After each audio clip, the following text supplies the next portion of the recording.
அனைத்து கட்சிகளுமே இதுல வந்து உடன்பட்டு நிற்கிறோம் திமுக உட்பட அப்படிங்கிறீங்க. ஆனா தயக்கம் என்னன்னு கேக்குறீங்க. அந்த தயக்கம் யாருக்கு? திமுகவுக்கா?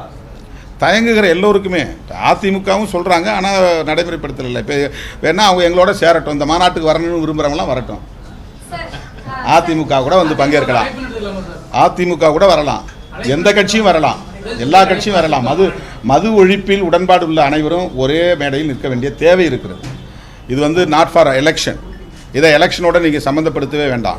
எங்களை பொறுத்தவரையில் தேர்தல் கூட்டணி அல்லது தேர்தல் அரசியல் என்கிற நிலைப்பாடு முற்றிலும் வேறானது. மக்களுடைய பிரச்சனைக்காக நாங்கள் எந்த சக்திகளோடும் எக்ஸப்ட் மதவாத சாதியவாத சக்திகளை விட தவிர இதுலேயும் கூட அவங்களோட எங்களால் இணைய முடியாது. சாதிய போதைங்கிறது மது போதையை விட மோசமானது, மத போதைங்கிறது போதைப் பொருள்களை விட கொக்கைனை விட ரொம்ப மோசமானது.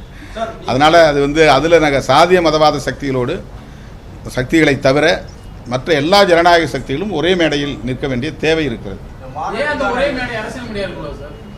இல்லை, தேர்தல் அரசியலோடு பொருத்த வேண்டாம்.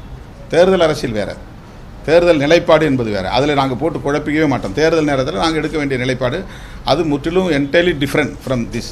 அதாவது இதுக்கும் அதுக்கும் சம்மந்தம் இல்லை. மாநாட்டுக்கான இடம் தேர்வு பண்ணிட்டீங்களா? அனுமதி கிடைச்சதா? உங்களுக்கு ஏதாவது சிக்கல் இருக்கா மாநாடு நடத்துறதுல? இது வந்து ஒரு ஜனநாயக தேசம் தானே. நிறைய பேருக்கு சிக்கல் இருக்குங்கிறாங்க. இல்லை, அவங்க முதல் முறையாக சந்திக்கிறதுனால சிக்கலாக பார்க்குறாங்க. அது மாநாட்டுக்கு எல்லாருக்கும் அப்படி 22 கட்டளைகள் போட்டது உண்டு, கேள்விகள் எழுப்பியது உண்டு. அது கிடைக்காம போய் கோர்ட்டில் எக்கச்சக்கமான டைரக்ஷன்ஸ் ரெஸ்ட்ரிக்ஷன்ஸ்லாம் போடுவாங்க. அதெல்லாம் நிறைய சந்திச்சிருக்கோம். நம்ம முதல் மாநாட்டை நடத்துறாரு, அவருக்கு நீங்கள் என்ன சொல்லுங்க? நான் வாழ்த்துக்கள் ஏற்கனவே பலமுறை சொல்லிட்டேன், மீண்டும் சொல்லுகிறேன். அவருடைய மாநாடு வெற்றிகரமாக அமைய வேண்டும். அந்த மாநாடு என்பது அவருடைய கொள்கை கோட்பாடு குறித்த பிரகடனம் செய்யக்கூடிய ஒரு மாநாடாக இருக்கும் என்று எதிர்பார்க்கப்படுகிறது. அவருக்கு என்னுடைய வாழ்த்துக்கள். செய்திகளை உடனுக்குடன் தெரிந்து கொள்ள உடனே சப்ஸ்கிரைப் பண்ணுங்க.